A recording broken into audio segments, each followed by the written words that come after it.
Este domingo se realizó en Venezuela la caminata en apoyo al presidente Hugo Chávez en una zona habitada mayormente por indígenas.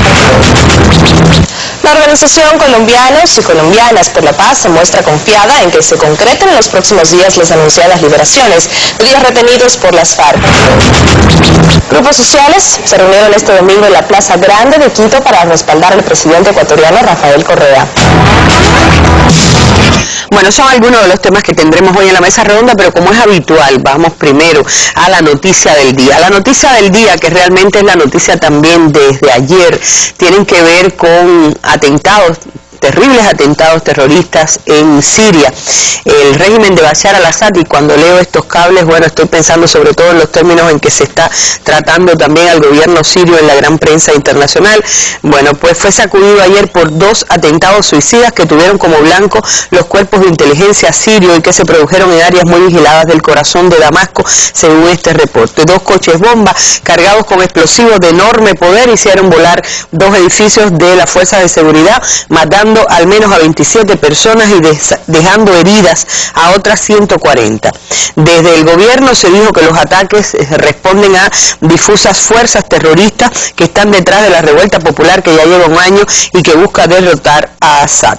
La oposición, dice este cable, tiene otra visión. El líder del Consejo Nacional Sirio, Goran Golión, responsabilizó, dijo, al gobierno detrás de los atentados para justificar la represión. Y señaló que también debe desviar la atención de la matanza de civiles en ciudades rebeldes como Homs y Idlib. Lo que estaba diciendo los cables, que es muy difícil encontrar algún cable que no tenga una redacción tendenciosa. Este DF dice que hay 2 muertos y 30 heridos, al menos 2 personas murieron y 30 resultaron heridos en otro atentado, en el atentado cometido ayer con un autobomba en la ciudad siria de Alepo, la segunda del país, según dijo la agencia SANA.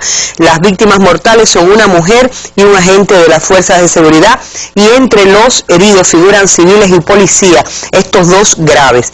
La explosión causó el derrumbe de la fachada de un edificio e importantes daños materiales en edificios adyacentes, según SANA, que indicó que el atentado fue perpetrado por un grupo terrorista armado cerca de una iglesia y 2 colegios. Un cable que se aproxima muchísimo más a la realidad objetiva, y vamos a ver tal cual lo vio la cadena multinacional Telesur.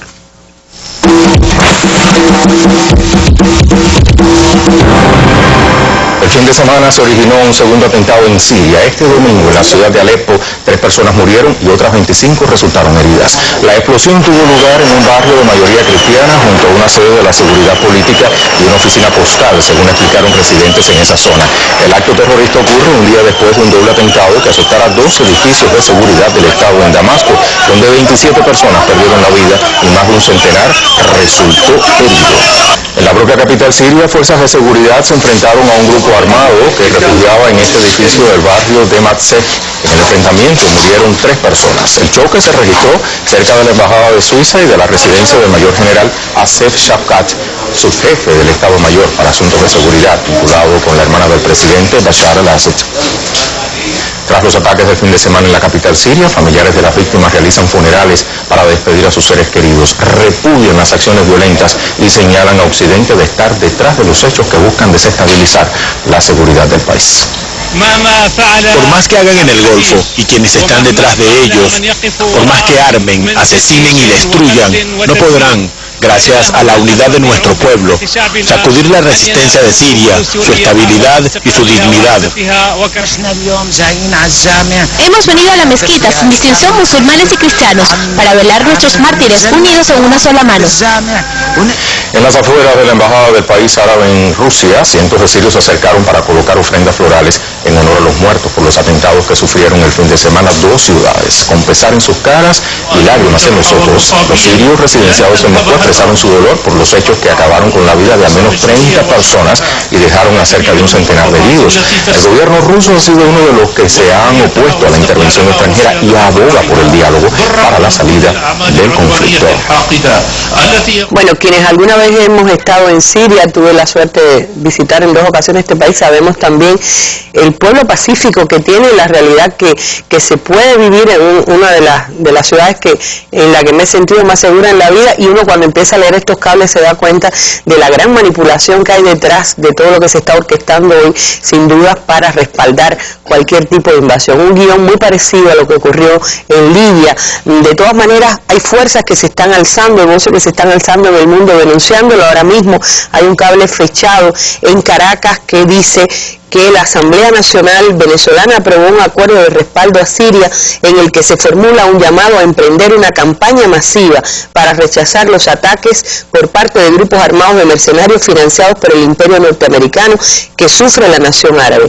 El imperialismo busca desestabilizar y crear una división dentro del pueblo sirio, organizando grupos armados entrenados fuera del país, apoyados por mercenarios y grupos radicales internos que buscan llevar al país a una guerra civil, dice el acuerdo que leyó Yul Yabur, diputado del Partido Comunista de Venezuela. Agregó que teniendo entre sus aliados el constante bombardeo informativo de los medios de comunicación que, manejados por los grandes intereses del capital internacional, buscan promover la desinformación en la población mundial, generan una matriz manipulada de que el gobierno sirio está atentando contra el bienestar de su pueblo. Precisó que el documento, el que aprobó la Asamblea Nacional Venezolana, busca denunciar el papel intervencionista de la OTAN como herramienta de guerra del imperialismo. A través de sus llamados bombardeos humanitarios, asesinan, dice el documento, a niños y niñas, hombres y mujeres con el único propósito de apoderarse de sus riquezas y mantener su dominación mundial. Algo de lo que está aconteciendo ahora mismo en relación con este punto climático de la geografía del Oriente Medio, ahora Siria, tal cual lo fue antes Libia, y donde se va cumpliendo, como decía, un guión acompañado de un permanente bombardeo mediático donde es muy difícil leer el reporte de las grandes cadenas de comunicación sin caer en la reiteración de alguna de las trampas mediáticas para justificar la agresión. Es la noticia del día. Entramos ya a nuestro tema de la mesa de hoy, las batallas actuales y los retos por venir en Latinoamérica.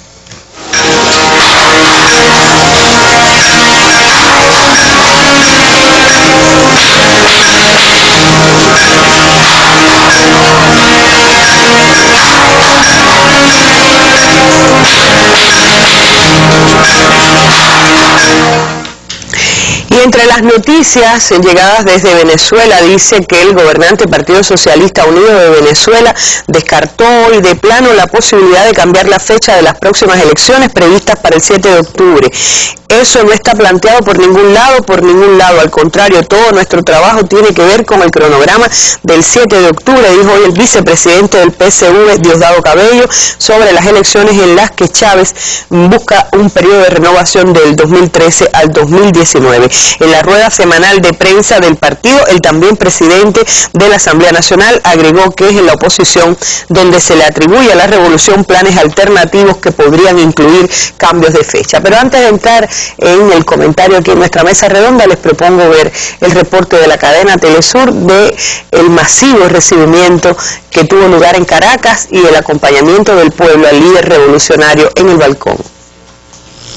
En un ambiente de celebración, una multitud de seguidores se apostaron en las afueras del Palacio de Miraflores, sede del Gobierno Nacional, para manifestar su apoyo al mandatario. Chávez se dirigió desde el llamado Balcón del Pueblo, acompañado de su familia. Cantantes de música típica venezolana también hicieron acto de presencia para ofrecer sus tonadas al jefe de Estado y a las miles de personas presentes. El mandatario reafirmó su compromiso con el pueblo y dijo que continuará trabajando para construir la patria socialista. Por más dificultades que se hayan presentado y se presenten y se sigan presentando en esta larga batalla, aquí estamos nosotros, llenos de amores, de frenesí desbordado, de amor por nuestro pueblo, por nuestra patria, de fe en Dios. Y yo, cristiano como soy en Cristo, mi comandante, pongo mi vida y pido mi vida para servirle al pueblo de Cristo, al pueblo de Dios, al pueblo de los más sufridos, al pueblo sufriente, a los más necesitados, porque esa es nuestra misión. Servirle a todos y a todas, pero sobre todo al pueblo más necesitado. Y esa es la esencia de la revolución socialista. Chávez también llamó a sus seguidores a afinar las estrategias para las elecciones presidenciales del 7 de octubre y auguró como resultado una gran victoria popular. Tenemos todos que seguir afinando la estrategia, la gran estrategia, las estrategias sectoriales y las múltiples tácticas de la batalla de 2012. Yo les encomiendo eso con especial atención, con especial cuidado. Marzo, abril, mayo, junio, julio, agosto, septiembre. 6 meses y unos días es lo que quedan para las elecciones del 7 de octubre. Y lo que se respira, como dije anoche, es ya se respira la gran victoria popular bolivariana. Este domingo se realizó en Venezuela la caminata en apoyo al presidente Hugo Chávez en una zona habitada mayormente por indígenas. En la marcha se veían pancartas y banderas. La multitud tomó las calles de la capital del estado Delta Macuro. El objetivo fue reafirmar su respaldo al mandatario venezolano. Miembros de la etnia Guarao se sumaron a la manifestación de apoyo a la gestión de Chávez con miras a los comicios presidenciales del próximo 7 de octubre. Chávez regresó el viernes, recordemos, a su país tras su estancia en Cuba, donde fue sometido a una intervención quirúrgica de la que se recupera exitosamente. Bueno, las noticias y tal como lo vimos también en otros programas de la televisión, la gran acogida, la aclamación que tuvo el presidente a su regreso a propósito de este acto en Delta Macuro. Acabamos de recibir hace apenas unos minutos un correo del Batallón 51 en Delta Macuro. Saben ustedes, un grupo de jóvenes médicos graduados del ELAN que son de diversas nacionalidades, un batallón que constituyó Chávez para llevar la medicina de Latinoamérica a los más pobres, y nos decían el interés que tienen en que el libro que se acaba de presentar en varias capitales de Cuba y la capital cubana y en varias capitales del mundo, Latinoamérica, incluso Europa y África, nuestro deber es luchar. Estaban pidiendo el grupo de médicos que también se discutiera allí, que es un poco el corazón de las reservas naturales y también de las reservas humanas de América Latina. Nos lo decía Marcos Dutra, joven graduado aquí en Lelán y quien es parte del Batallón 51. Lidia, bueno, el ambiente político con el regreso de Chávez a Venezuela ha cobrado un nuevo impulso, un nuevo vigor. Luce muy bien Chávez en este regreso. Buenas tardes y muchas gracias, Erling. Indiscutiblemente Chávez es el líder de la revolución bolivariana, un liderazgo que ha venido profundizando, consolidando, y lo tenemos hoy ahí de vuelta de nuevo a su Venezuela querida, con una consigna que reitera, que más que una consigna es una actitud ante la vida, ante los retos que se le presentan a él como líder y como presidente de esa nación, que es vivir, luchar y vencer. Con esas 3 premisas por delante, Chávez se reincorporó en la noche del viernes y durante el acto del sábado, desde el balcón del pueblo, se reintegra para encabezar la batalla por su reelección, que no es la reelección de un hombre, sino que es la ratificación de un modelo de sociedad que ya lleva 13 años en el poder y que tiene que no solamente defender lo hecho, sino, como él mismo le dijo a ese pueblo desde el balcón del Palacio de Miraflores, defender todo lo que será posible la revolución bolivariana hacer en lo adelante, porque en estos 13 años lo que se sentaron fueron las bases de ir cerrando las brechas de la inequidad y de la injusticia social que prevaleció en ese país durante los gobiernos del punto fijo, y que en estos estos últimos 13 años la revolución ha ido revirtiendo, pero que la revolución no es solamente llenar esas brechas, sino profundizar el desarrollo económico, social, político y científico de esa nación. Por lo tanto, cuando Chávez llama a esa gran victoria del próximo 7 de octubre, está llamando a una nueva etapa de lucha en Venezuela. Indiscutiblemente su llegada es muy importante, bueno, multitudinaria fue la despedida, multitudinaria es la llegada, multitudinario fue desde ese mismo balcón del pueblo hace 10 años próximamente, el 13 de abril, cuando el pueblo regresó al Palacio de Miraflores después del fallido golpe de Estado, y es un mandatario, creo que es el único mandatario latinoamericano que ha sido tantas veces relegitimado por la voluntad popular en las urnas, y esta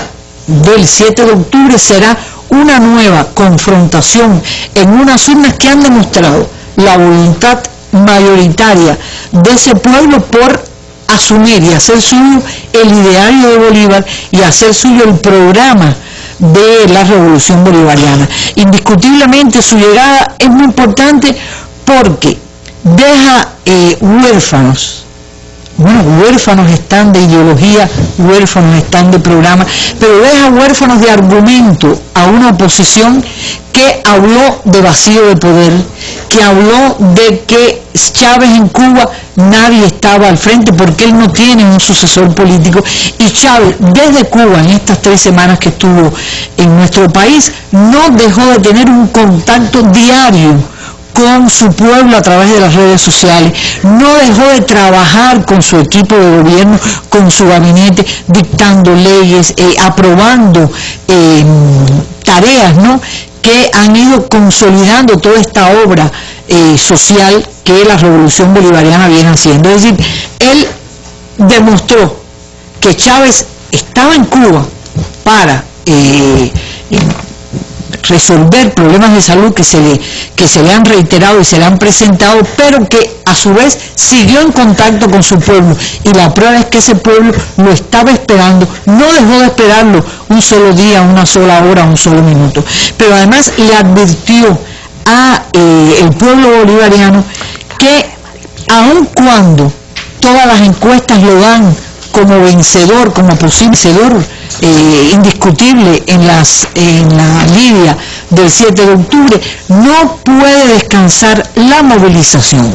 Es decir, Chávez planteó que las fuerzas bolivarianas, a través del comando de campaña Batalla de Carabobo, a través de los partidos políticos y revolucionarios que acompañan el gran polo patriótico, tienen que mantener esta movilización, porque aun cuando la oposición es una oposición minoritaria que carece de una base social amplia dentro del país, sí mantiene recursos económicos y sobre todo el poder mediático para poder crear confusión, manipulación, levantar miedos como todos estos que se han venido. Yo diría que incluso uno se pregunta a lo largo de estos 13 años qué milagro ha hecho posible qué milagro no, la obra. Yo creo que el milagro es la obra, pero no ha sido sencillo. Quienes trabajando periodismo hemos ido a Venezuela sabemos lo que es el bombardeo cotidiano.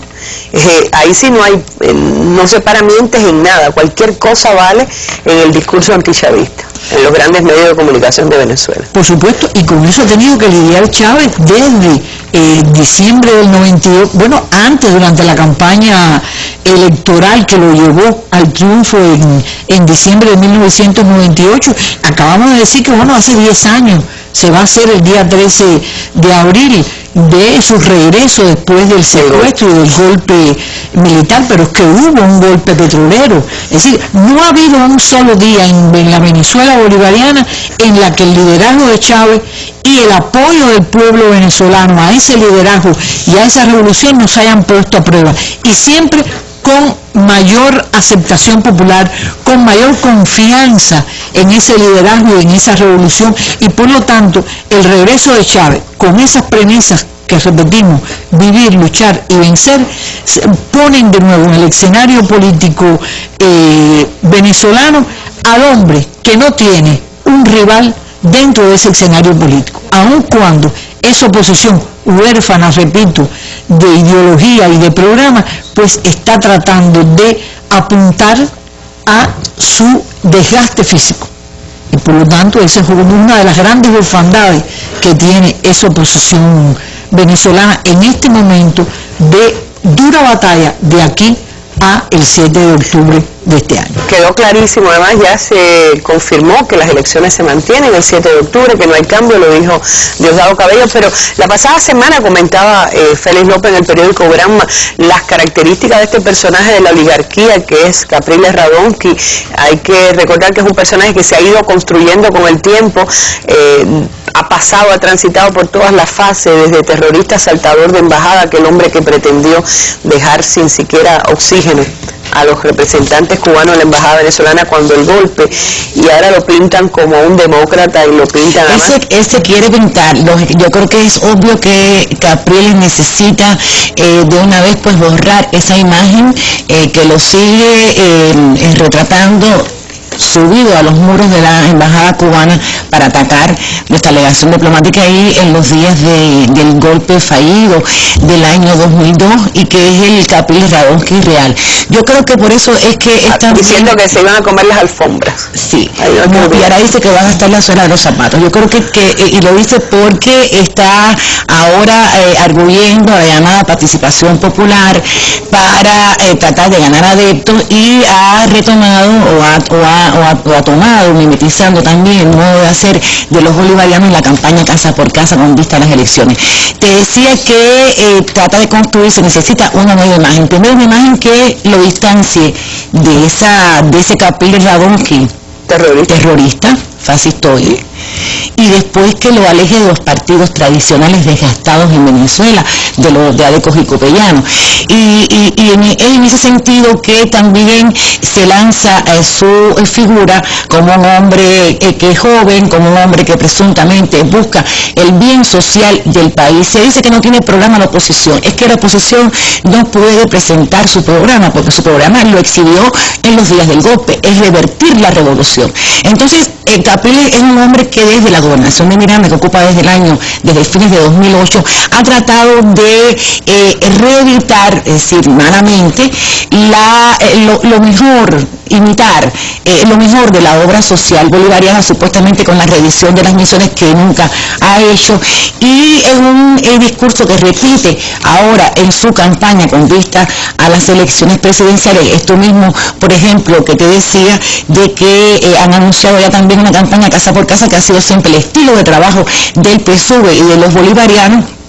Y este incluso de ahora está en la zona de los zapatos recorriendo el país. Hoy, por ejemplo, Leopoldo López, como ustedes saben, un también ex aspirante a la candidatura por la llamada Mesa de la Unidad Democrática, que después declinó y que ahora aparece como uno de los líderes de la campaña proselitista de Capriles Radonqui. Dice hoy Leopoldo López que están caminando 5 kilómetros en cada municipio. Sin embargo, incluso medios digitales de la oposición estaban contando el sábado que en muchos lugares le han cerrado las puertas en las narices a Capriles, porque además yo quiero verlos caminando esos kilómetros, porque esa oligarquía es de 4x4, de aire acondicionado, permanentemente con chaquetas muy abrigados, porque el aire acondicionado de los carros es demasiado fuerte. Dice esto, pero va en camioneta, y le contaba este despacho que incluso en algunos lugares le cerraron las puertas porque están tocando a las casas chavistas, a las localidades francamente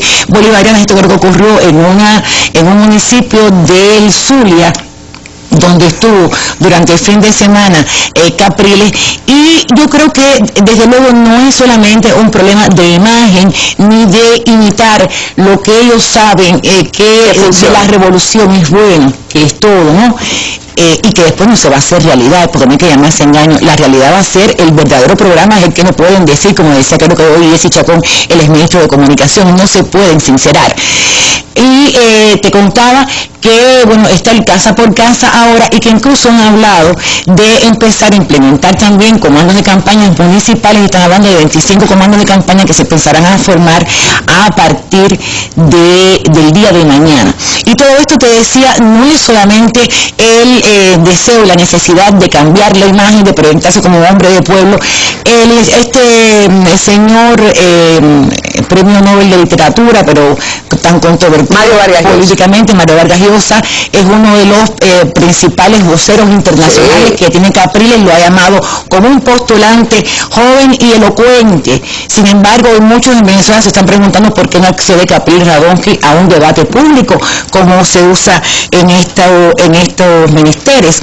Y te decía que, vuelvo a retomar la idea, no es solamente el cambio de imagen. El asunto es que también ellos saben que en lo más profundo de la Venezuela humilde, está el mayor apoyo al presidente Hugo Chávez. Hay una cosa, primero, no logró Capriles Radonqui capitalizar, como decía Nidia, la estancia del presidente Chávez aquí para operarse y recuperarse a su favor. Es decir, se trató de efectivamente de implantar la línea de pensamiento de que él había hecho mal en estar tanto tiempo aquí, de que podía haberse operado allá, etcétera. Se quiso crear con eso un ambiente que no funcionó y lo están demostrando. Y poniéndole plazos a la vida de Chávez constantemente. Eso fue lo primero. Que es otra de la falta de ética absoluta con que trabaja esa oposición. Por supuesto, pero bueno, ahora entonces queriendo manipular su presencia aquí, y te decía, no les dio resultado. Hay una encuesta, la más reciente, que es de GIS21, que presentó Jessy Chacón, creo que el día 16, le sigue otorgando a Chávez un 30% de intenciones de voto por encima de Capriles Radonqui. Pero es que además la intención de voto para Chávez sube en el último mes ha subido un 1,7%. Recordaba el otro día Aristóbulo Istúriz, quien es uno de los dirigentes del PSUV y también de la campaña bolivariana. En tanto, Capriles ha descendido un 0,7%, es decir, mientras uno sube, el otro baja. Pero además la distancia es abismal. La encuesta reciente que menos diferencia señala entre ambos candidatos es Interlaces, y le da a Chávez, da una diferencia entre ambos de un 25%, es decir, todavía es amplia. Pero incluso este estudio de GIS21, y por eso te decía que Capriles sabe muy bien lo que hace cuando habla de la participación popular, cuando se quiere bañar de pueblo, cuando dice que camina y que va a gastar los zapatos, le hará falta una peletería porque va a tener que caminar bastante. Esta encuesta dice que en los estratos más humildes de Venezuela, Chávez tiene una aceptación en su desempeño de un 70 y tanto %. Es decir, ese es el núcleo duro chavista. Pero mira, no hay que ir muy lejos. Para mí fue muy elocuente no solo la votación, sino la asistencia que hubo a las elecciones primarias de la Mesa de la Unidad Democrática el pasado mes de febrero, en la que Capriles sacó más del 60% de los votos, pero más del 60% de los votos de quienes acudieron a ejercer el sufragio.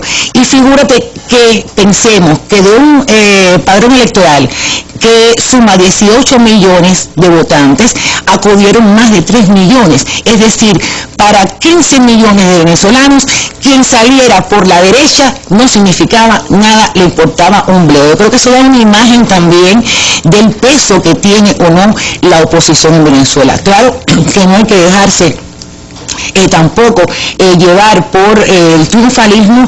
Hay también todavía un sector indeciso que sale así en los sondeos, pero sin duda alguna la oposición está buscando, echando mano a todo lo que puede para revertir una tendencia que por el momento se ve todavía muy lejana de poder favorecer a este hombre que, reitero, significaría para Venezuela la reversión de todo lo que ha sido. Yo creo que eso es lo principal que tendrían que tener los venezolanos, los electores venezolanos en mente en medio de estas campañas que tergiversan no solamente desde la manipulación mediática, sino como vemos también desde la manipulación de los propios hacedores de la política, de este propio hombre que se está postulando como presidente y que se quiere pintar como lo que no es, y que mimetiza y que imita de una manera tan burda y tan realmente falta de ética. Yo recuerdo cuando empezó a promoverse la figura de Capriles Radonqui en el año 2004 más o menos.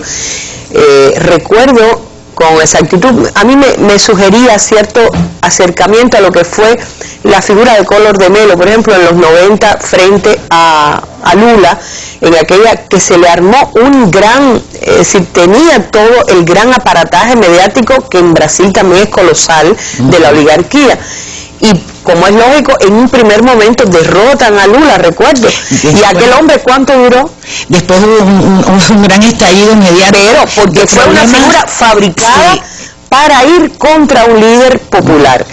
Es lo que me siento yo siempre que hay en torno a este Capriles Radonqui, que se raspa y no aparece nada. Estoy de acuerdo contigo, porque fíjate que te decía, una cara nueva, una cara joven, un hombre presuntamente desligado de los partidos políticos tradicionales, pero a Arlene tampoco les ha funcionado, porque mira, otro dato interesante que están arrojando los sondeos es el hecho de que hoy la juventud está apoyando mayormente a Chávez. Hoy la juventud está apoyando a Chávez en un 86% creo de la intención de voto, es decir, que queriéndose lanzar la figura de Capriles como un hombre joven, que es el único adjetivo, el único atributo que le pudo adjudicar Vargas Llosa con todo lo creativo y imaginativo que es en su literatura, un postulante joven y elocuente, fue todo lo que pudo decir, lo elocuente está por demostrarse, ni siquiera esta figura joven que se supone que capitalizara el interés o que atrajera a la juventud, tampoco lo ha logrado, al menos por ahora. Es decir, que también es un intento fallido, pero estoy de acuerdo contigo en que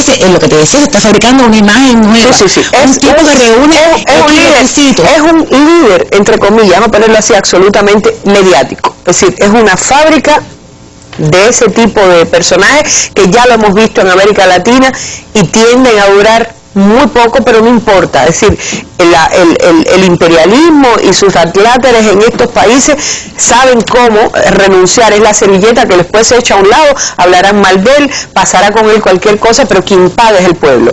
Por eso la importancia de que la revolución bolivariana no pierda esa matriz. Yo quería comentar, tengo ahora por interno un comentario de una gran amiga de Cubavisión Internacional. A través de Cubavisión Internacional nos están viendo en Venezuela. Lil Rodríguez, quien fuera directora de TVS, nos manda un mensaje a través de nuestra editora Teresa Cantillo. Dice, el problema es que esos grupos de poder ni siquiera han renunciado ni al magnicidio ni al golpismo. Es decir, se ve claramente, quien lo dice sabe lo que está diciendo. Yo quería agregar a lo que tú comentabas, Marina, que hay un cable ahora mismo aquí de Prensa Latina, fechado hoy en Caracas, que dice, el candidato de la oposición al gobierno del presidente Hugo Chávez es un joven con un discurso viejo, anquilosado y falso, afirmó hoy María Pilar Hernández, Maripili, ministra de Juventud de Venezuela, una mujer que sí tiene un conocimiento muy profundo porque ha estado en las entrañas del monstruo de los conglomerados mediáticos. Entrevistada por el programa Toda Venezuela, que transmite cada mañana Venezolana de Televisión, Maripili descartó que los jóvenes puedan inclinarse por el candidato opositor Enrique Capriles Radonqui solo porque es 18 años más joven que el mandatario. Dijo que todas las encuestas reflejan una marcada inclinación de los venezolanos jóvenes por el presidente Chávez. Se vio además en las imágenes que vimos, si bien se ve un pueblo también maduro, hay muchas expresiones juveniles en este apoyo. En todas las encuestas, explicó, a partir del porcentaje de la intención de votos que se atribuye al presidente, cuando se analiza por sectores y se va a los jóvenes, ese porcentaje aumenta. Pero bueno, no digamos más porque tenemos también a Ana Teresa Badía desde la red de redes que promete acompañarnos con otros comentarios de lo que se está diciendo a esta misma hora en internet, en los medios digitales, a propósito de esta batalla que ha ido a desarrollar en el propio seno de su país, ha regresado a desarrollar con más fuerza y con más vitalidad el presidente Chávez.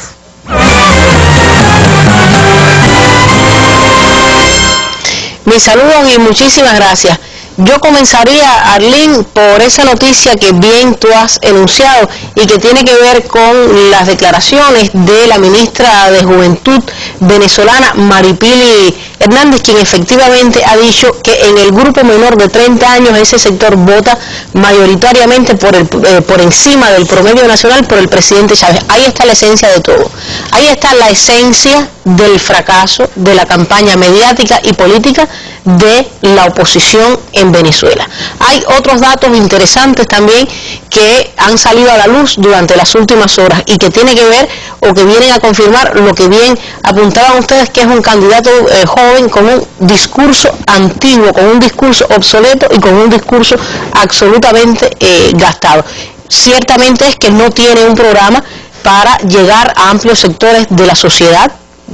Si nos remitimos, por ejemplo, a las declaraciones de su asesor económico en primera instancia relacionadas con el papel de PDVSA, o sea, la estatal Petróleos de Venezuela, en las que decía: se acabó que PDVSA reparta ropa, y cito casi textualmente, y alimentos, o sea, criticando lo que verdaderamente es la esencia social de Petróleos de Venezuela. Es además la síntesis del regreso al neoliberalismo de los 90, no solo en Venezuela, sino también en América Latina. Creo que por ahí habría un punto interesante que aportaría a este análisis. Ciertamente, como se ha dicho, al menos 4 firmas consultoras que han presentado durante los últimos tiempos los resultados de sus estudios están dando evidentemente, en este caso, ventaja al actual presidente Hugo Chávez, y están incluso previendo su reelección. Si bien es cierto que ciegamente uno no debe guiarse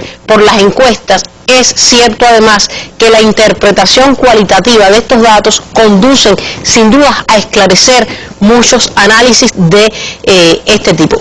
Me detendría algo que ya citó Marina, pero creo que valdría la pena retomar, y que tiene que ver con que la ventaja del presidente Chávez sobre Capriles ha registrado un crecimiento sostenido durante los últimos 6 meses. Esto es importantísimo además, pasando de un 18% en octubre de 2011 a un casi 30% en marzo de este año. Esto de acuerdo con el estudio más reciente del Instituto Venezolano de Análisis de Datos. Se confirma aquí algo interesante también que apuntaba Marina, que otras encuestadoras están enfatizando un poco más en cuanto a los números. Mientras de enero a marzo el candidato de la derecha pierde en la intención de voto al menos un 3,3%, el presidente Chávez sube al menos en un 2, y tanto por ciento. Esa es una tendencia interesante también durante este tiempo, con miras a las elecciones del próximo octubre. Aquí hay otros datos más detallados. Por ejemplo, en la intención de voto se estaría situando, si hoy fueran las presidenciales, estaría de esta manera, o sea, en un 56,5% para el presidente Chávez frente a un 26,6% para Capriles Radonsky. Se ha introducido una pregunta interesante que tiene que ver con la función social del gobierno venezolano. ¿Cree usted, por ejemplo, que gracias a la gran misión Vivienda Venezuela recibirá una vivienda en los próximos 2 años? Al menos el 75% de las personas cree. Ahí hay también una tendencia positiva, en este caso, una tendencia esperanzadora y una tendencia a la prevalencia, en este caso, del propio proceso venezolano. La gestión del gobierno nacional, ¿cómo es valorada según esta encuesta? Pues al menos el 70% de los encuestados la valora de muy bien, bien o de regular hacia bien. Hay otro elemento interesante también que se ha dado a conocer durante las últimas horas y que tiene que ver con el apoyo de los venezolanos a los partidos que integran el PSUV. Esto es interesante también. Veamos, por ejemplo, en este caso, ¿qué sucede? Al menos el 45,4% de la población apoya a los partidos de la Revolución Bolivariana frente, digamos, a los partidos de derecha. En este caso, los 11 partidos de derecha han experimentado una tendencia también a la caída en la preferencia de voto de los venezolanos, y esto es un factor interesante también a la hora de hacer un análisis de este tipo, que muchas encuestadoras, muchos datos están situando esta simpatía en únicamente un 16%. Esto estaría sumándose también a las evidencias acerca de las elecciones. Yo terminaría, Arlene, por último. Tú mencionabas del Tamacuro ya anteriormente, y creo que allí durante las últimas horas se han producido muestras de solidaridad muy interesantes con el presidente Hugo Chávez, y la gente ha ido a las calles, ¿verdad?, a expresar su solidaridad y bueno, a manifestar también su apoyo con vistas a las campañas presidenciales. Vamos a escuchar algo de lo que se dijo en las calles del Tamacuro durante los últimos días, y también lo que dicen a esta hora algunos medios digitales acerca de estas encuestas. Escuchemos. El amor y la pasión revolucionaria en las urnas electorales para decirle a esos